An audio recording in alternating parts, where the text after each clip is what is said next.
il est aussi de notre devoir, moi en tant que militant, et pour beaucoup d'entre nous en tant que militants de gauche, d'être vigilants et d'être les acteurs du respect des engagements pris. On était reconnus pour mobiliser les foules. Aujourd'hui, on le fait de moins en moins. Et le danger, c'est qu'on laisse la place à nos adversaires, et notamment nos adversaires d'extrême droite, qui, eux, se gênent pas pour prendre le terrain. Quand on a obtenu le droit au mariage pour tous, c'était pas une mince affaire. C'est pas une petite victoire que d'avoir obtenu le droit au mariage pour tous. Ça a été la force d'un combat, et d'un combat de terrain, d'un combat à la base. Aujourd'hui, je crois que il est important pour nous, parce qu'on est les seuls acteurs de terrain. La réflexion, parce que je pense que c'est dans des cadres comme celui où on est en ce moment, qu'on arrive à avancer, qu'on arrive à parler, qu'on arrive aussi à poser les problèmes, parce que je pense qu'à force d'être entre personnes civilisées et entre personnes militantes, on arrive à se recentrer sur les problèmes qu'on rencontre au quotidien.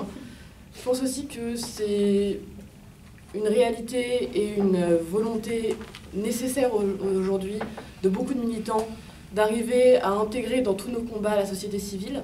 C'est extrêmement important. On a besoin des associations, on a besoin des artistes, on a besoin aussi des personnes qui ne sont pas traditionnellement dans des milieux politisés. On a besoin de personnes qui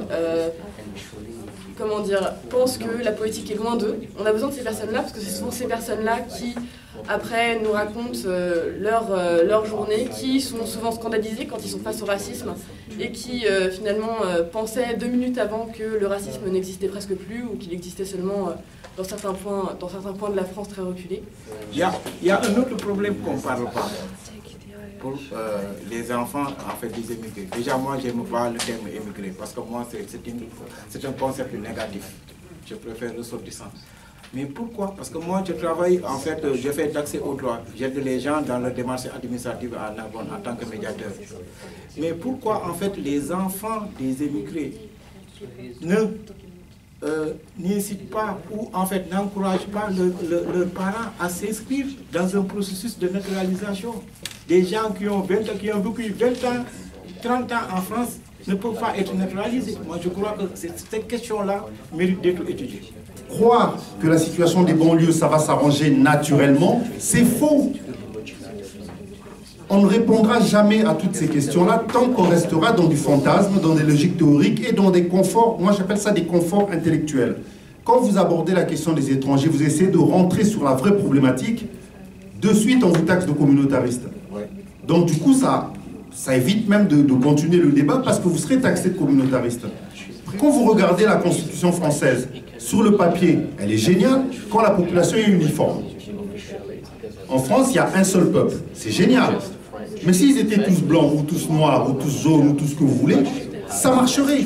Mais le problème, c'est que les gens, quand on se regarde comme ça, nos perceptions, quand quelqu'un me regarde, j'ai beau dire oui, je ne veux pas que sur mon passeport, il marque que je suis noir, parce que moi je ne suis pas noir, je suis ce que je suis. Mais quand les gens me regardent, ils voient un noir. Et ça, je peux intellectuellement dire mais non, c'est pas pareil, quand les gens me regardent, ils voient un Français. Non. Quand les gens me voient, ils voient tout ce qu'ils ont comme perception, tout ce que l'histoire leur a appris et leur a formaté à percevoir à travers mon personnage.